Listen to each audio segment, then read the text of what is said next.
All right, y'all, welcome back to the show. It's Anti-War Radio.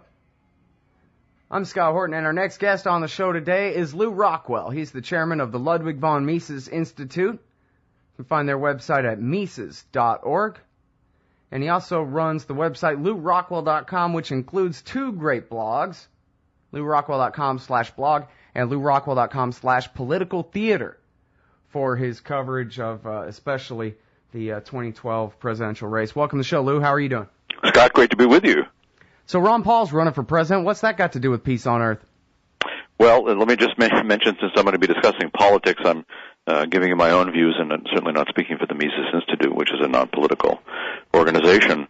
But Ron Paul is a real peace candidate. Certainly Eugene McCarthy, I think, came closest before Ron to being a real peace candidate. I don't really think George McGovern was a real peace candidate, although he did talk about peace.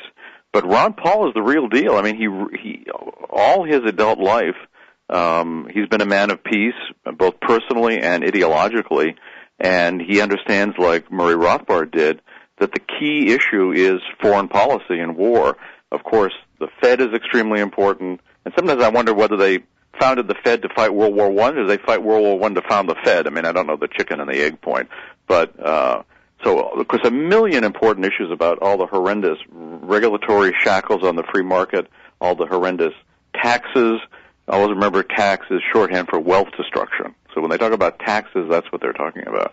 So, the welfare state, corporate welfare, bailing out the banks, I mean, all the horrendous stuff they're doing, but the absolute worst thing they do is war, not only because, of course, first and foremost, all the innocent people murdered, and just because somebody's in another country and the U.S. doesn't like them doesn't make them, of course, a guilty person.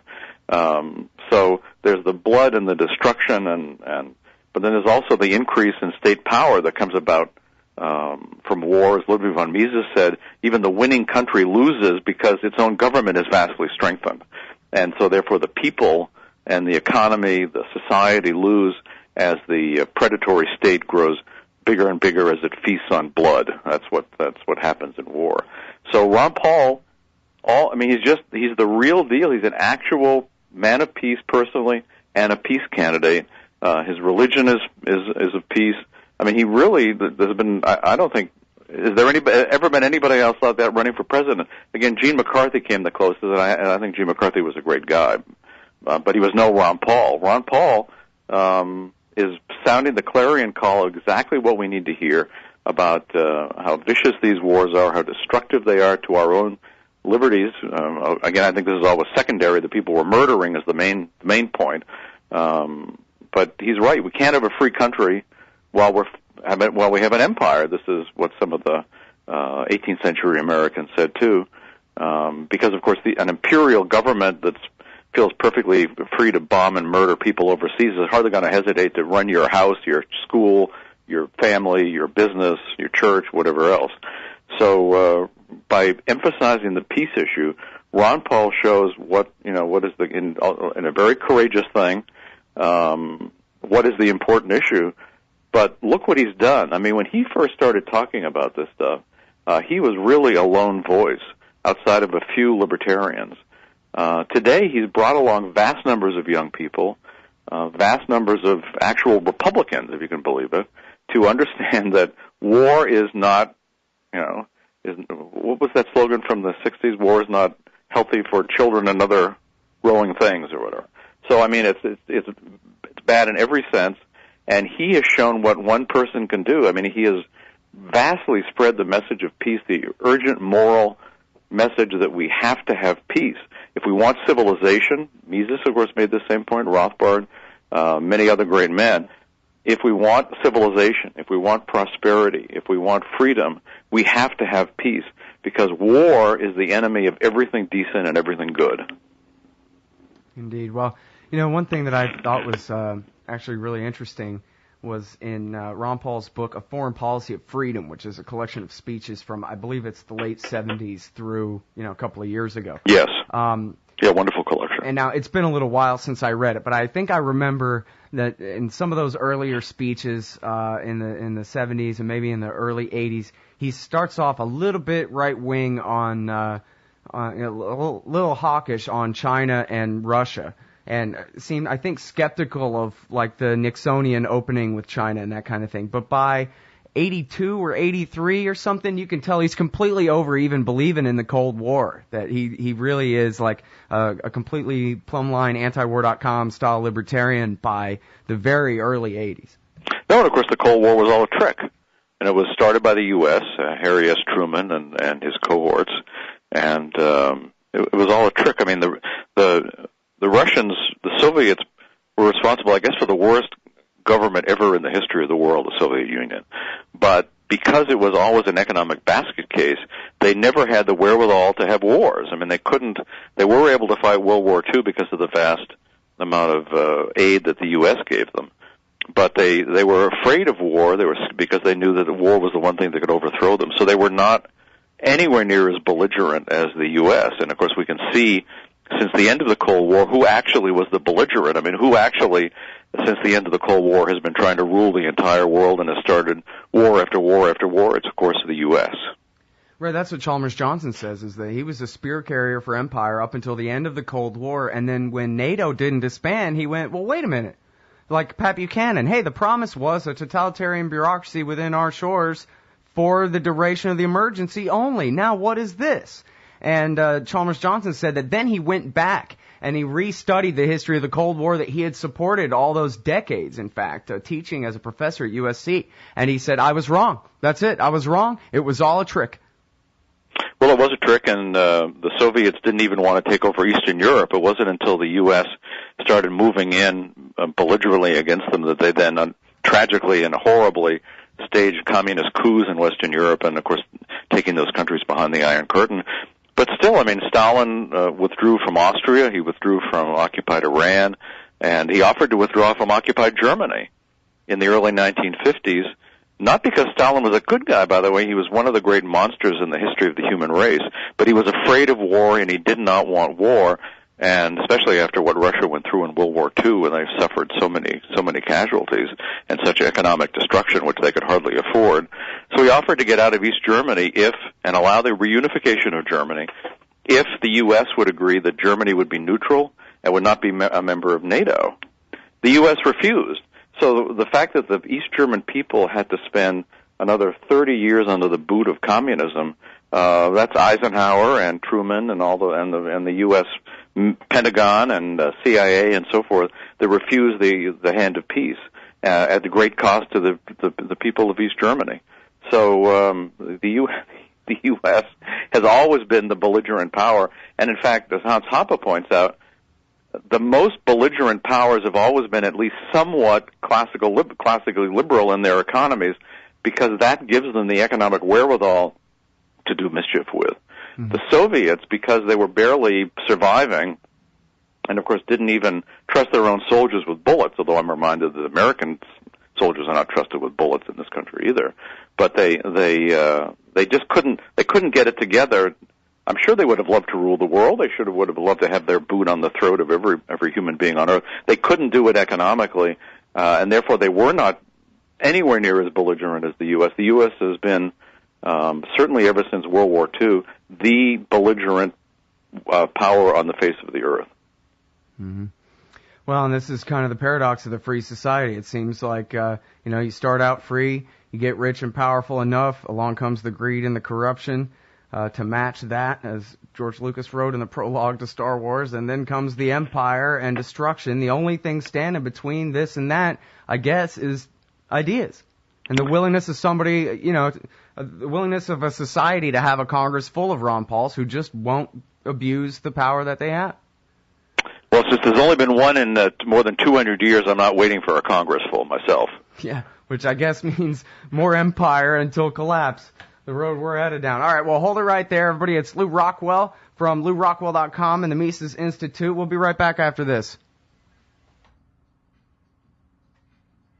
All right, y'all. Welcome back to the show. It's Anti-War Radio. I'm Scott Horton. I'm talking with Lew Rockwell from the Mises Institute, LewRockwell.com. And I got this awesome little Mozilla tab kit where I can have 100 tabs lined up on the right side there. And I keep LewRockwell.com/blog and the new Political Theater blog, LewRockwell.com/political theater, open all day, mostly because I'm a Ron Paul junkie. And I just love every little article and YouTube that I can find. And, Lou, I was thinking when I saw the debate, the most recent debate in Iowa, where Ron ever so gently completely thrashed Rick Santorum on the Iran issue and whether or not we needed to start a war with them. And I thought, wow, we have at worst, at least, another year of this. Ron Paul arguing with the Rick Santorums in the world about whether we need more wars or not. And this is the very best thing. This is like a straight shot of vitamin C for the ill American political culture. Boy, I over the years I've been proud of Ron Paul, proud to know Ron Paul for many, many, many different reasons. But I thought his courage and his eloquence in that exchange with Santorum was just astounding. I mean, the fact that this is, of course, a very difficult issue to discuss politically because we're supposed to murder everybody in Iran because allegedly they're threatening Israel, although Israel's got 300 atomic weapons and every other kind of chemical and biological weapon, and Iran's got, maybe we'll have one. I mean, obviously, if Iran wants a nuclear weapon, it's only to protect themselves from being attacked by the U.S. or Israel or whomever, not because they want to attack. In fact, Iran's not a belligerent power historically. Maybe ancient Persia was, but not in many centuries. And the fact that he got up there, told the truth that Santorum tried to say that, well, the Iranians have been horrible ever since 1979 when Khomeini came in. Well, as Ron pointed out, the trouble started in 1953 when the U.S. and British MI6 and the CIA went in and overthrew the democratically elected government of Iran and installed the oil-friendly Shah, who would run Iran for the benefit of the oil companies and for the benefit of the American empire, very, very brutally. I mean, he was a monster. And I remember just one thing about the Shah, that when he had a very, very inflationary monetary policy, and like Nixon, he put on price and wage controls. So the penalty for raising your prices without government permission, as all this money is going into the system and forcing you to as a businessman, was to be taken out in public and have the soles of your feet beaten off, so there's just bone there, therefore, of course, crippling you for life. This didn't happen, of course, to the big businessmen connected to the government, but the small and medium-sized businessmen. Well, that kind of conduct doesn't exactly endear you to the people, and it was a great moment, as a libertarian, too, it was a great moment when the Shah was overthrown because it was all done peacefully. What happened was people withdrew their consent, and when people withdrew their consent, the whole system just collapsed like a house of cards, and he had to go overseas with all his millions and his family and so forth. And Khomeini came in, and nobody wants to hear this, but aside from his religious views, Khomeini was a far more free market and less tyrannical guy than the Shah. I mean, he stopped the inflation and he got rid of a lot of regulations on the market that unfortunately has been undone by Ahmadinejad and company, and he's a big Keynesian Ahmadinejad, so he's definitely a bad guy, but economically in internal terms. But there's a reason that people, wasn't only the fact that they felt he was a legitimate religious figure, they believed in his political program, Khomeini, and also stopping the torture, not having secret police knocking on your door in the middle of the night and so forth. So there were some real reforms for a while. Again, a lot of them have been undone because of all the external hate and pressure on Iran, it strengthens the government. And when the government gets strengthened, what do? They put their boot on the neck of the people, just like every government, like the American government, the Israeli government, and the other government. So that's another reason not to have all these anti-civilian, anti-free trade sanctions that are designed to strengthen the government and cause more trouble. They're not actually, no government ever gives up in response to sanctions. Never ever happen. It will never happen because sanctions strengthen the government. So that is what it's designed to do. It's why U.S. policy wants to make trouble, and they do not want the government surrendering. They want a war, and so they're going to keep gearing up for another monstrous, murderous, mass murdering expedition. This time against Iran, and I hope to goodness it doesn't happen. Were Ron Paul to be elected, of course, it wouldn't happen.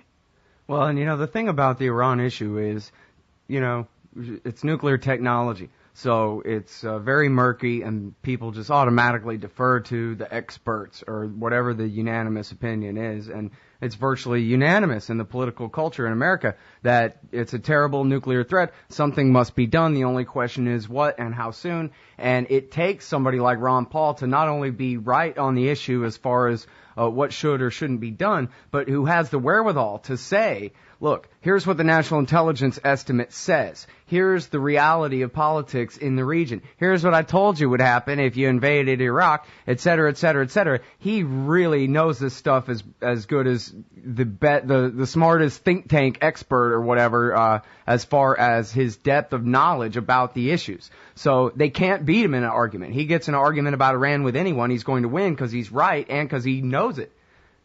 No, and of course it's true that Iran, under the Non-Proliferation Treaty, has the perfect right to have nuclear power plants and to enrich uranium to run the nuclear power plants. We're supposed to think this is an evil act. Every country does it. Israel does it, and so forth. As to the bomb, of course, I mentioned Israel's got 300 of them. Turkey may have some. Certainly Pakistan has them. Countries like Turkey apparently have them ready to assemble, kind of a thing. That apparently is true of a number of countries in Europe and in Asia, too. China's got them, and, of course, the U.S. is over there with all its atomic weapons. So the incentives are for the Iranian government to develop it. I hope they don't, because I think these are inherently immoral weapons that are designed to kill civilians. I mean, as bad as all wars are bad, but the sort of least bad kind of a war is what Mises called in the 19th century phrase a war of the soldiers, where it's just one army against the other army, and they're not killing the civilians. And that is what it developed, as Hans Hoppe points out, under monarchical wars. You even could have people go out and watch the battles. I mean, that happened in the first battle of the American Civil War. People actually, because they didn't have to be afraid that the military was going to come and kill them all. That, of course, changed during the Civil War, which became an anti-civilian war, as Hans demonstrates, it's a function of democracy that we think everybody in the other country is part of the regime and therefore can be killed, and they think the same about us. So this is one of the bad effects of democracy.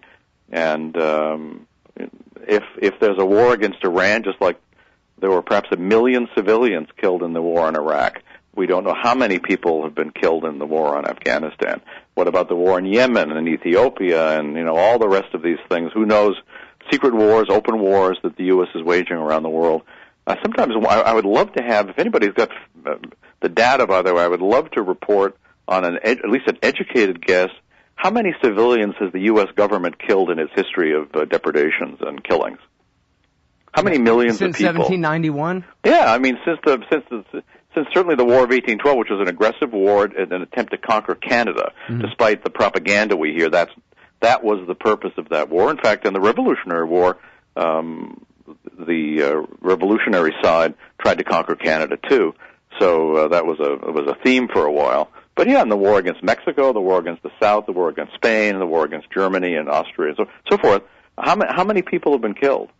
Well, it's got to be a few Third Reichs worth. Well, it's certainly no question. It's a lot of innocent people have been killed, and we're supposed to think this is great. Conservatives think this is like the heart of America. This is the greatest thing. This is patriotism. And of course, it's actually. I must say that's why I'm not a patriot. It's why I'm not a nationalist, certainly, and why I'm not a chauvinist. It's the sort of the basic libertarian insight that just because somebody's in a government suit doesn't mean that they have a different set of morals applying to them. If it's wrong for you or me to go and shoot the people next door because we don't like their politics, it's wrong for the government to do it too. Just because somebody's in a suit with little pieces of metal on their chest doesn't mean they have the right to kill. Doesn't make them all 007 James Bonds. So the government, the things we can't do, we can't kidnap, they can't draft, we can't steal, they can't tax, we can't kill, they can't make war. And it's the same rules that apply to government as to us, or ought to apply to government. It's not above the law, although of course that is why government exists, so it can be above the law and it can loot us and live off of us. That's the purpose of the parasite called government. Dick Cheney was bragging about torturing people on TV this morning. What a sickening, that fascist Nazi creep is now making a whole bunch of money while praising the wars he helped bring about.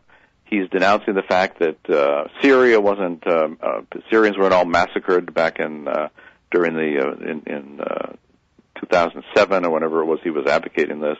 He's just he's like a vampire. I mean, he's like it's good that these people sometimes look like what they are. Yeah. I mean, he looks like a thug. He looks like a mafia leader. I don't want to demean the mafia. I mean, he's far worse than the mafia. Sure. So, he's raking in the dough. Isn't that great? Well, and now to wrap this up here, real quick, back to Ron Paul, and we still have a year of this going on.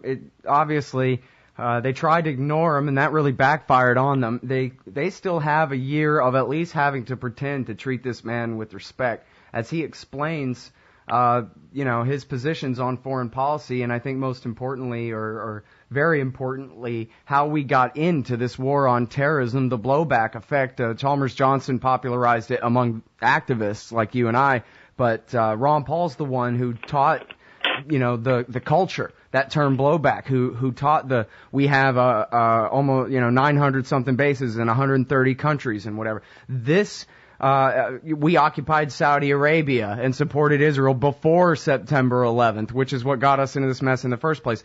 This kind of issue, this kind of argument, they're going to have to deal with. They can no longer ignore after 10 years because Ron Paul's running for president. So how important do you think that's going to be? How much impact do you think that's going to have on the minds of the American people who've been so deluded with this? They hate us because of their Islamic extremism nonsense. I think that Ron Paul is like a world historic figure. I don't know how the election will come out, but the effect he is having in people's minds and hearts is, I think, country changing. I mean, he asked the question. He asked many unaskable questions. One of which is, how would we feel if some foreign country were over here telling us what to do and occupying us with their troops? We wouldn't like it, and yet people, without sort of thinking that other people should like it, should like having armed foreigners, telling them what to do. So Ron is, I remember another incident when they said, well, how would you get the troops out? You say you want to get the troops out. He said, well, they march them in, they can march them out. I mean, he has such a great facility for explaining things in ways that just click into people's brains and can change them. He's changed millions of people, and all around the world, by the way. He's got fans and followers all over the world. And he's having a huge effect, and it shows, again, what one man can do with the correct principles. He can change history. So I think Ron Paul is changing history, and I think that maybe we won't see it in our lifetime. Maybe we'll see it much sooner than we think. But he's just having such a huge effect for good, for the cause of good, for peace, for free markets, for sound money, for all the causes that are associated with human prosperity and human flourishing. Well, and it should be mentioned, too, especially by the likes of you and me, at great personal sacrifice. I mean, this has got to be really hard work, being Ron Paul, sitting in the Congress as he is and running for president at his age. I mean, he could be sitting on the porch sipping iced tea, and he's not. He's out here still working as hard as he possibly can on behalf of human liberty. Well, he's not the sort of he's not a sit on the porch kind of guy. He's a great athlete. He probably might have even been a professional athlete if he hadn't had knee injuries in college. He was always a champion athlete. To this day, he bikes 25 miles a day. He swims for hours in the pool. He's an amazing guy, and he's always working. His mind is always working. He's always, you wouldn't believe, I mean, he's so well read. He's got to be by far the best, maybe since Jefferson, the most well read guy in public life ever. I mean, he's a serious scholar. He knows everything about economics and history and law and, of course, medicine and of course, great champion of drug peace versus drug war. So he's such an unusual man. He's just extraordinary, and we're very, very lucky to be living in what Juan Williams calls the age of Ron Paul. Well, thank you very much for your time on the show, as always, Lou. I really appreciate it. Scott, thank you very much. All right, everybody, that's Lew Rockwell, chairman of the Ludwig von Mises Institute and keeper of LewRockwell.com. Tons of great essays there every single day. LewRockwell.com/blog, where all those writers blog, and LewRockwell.com/political theater, where Lew keeps track of the 2012 election cycle for you.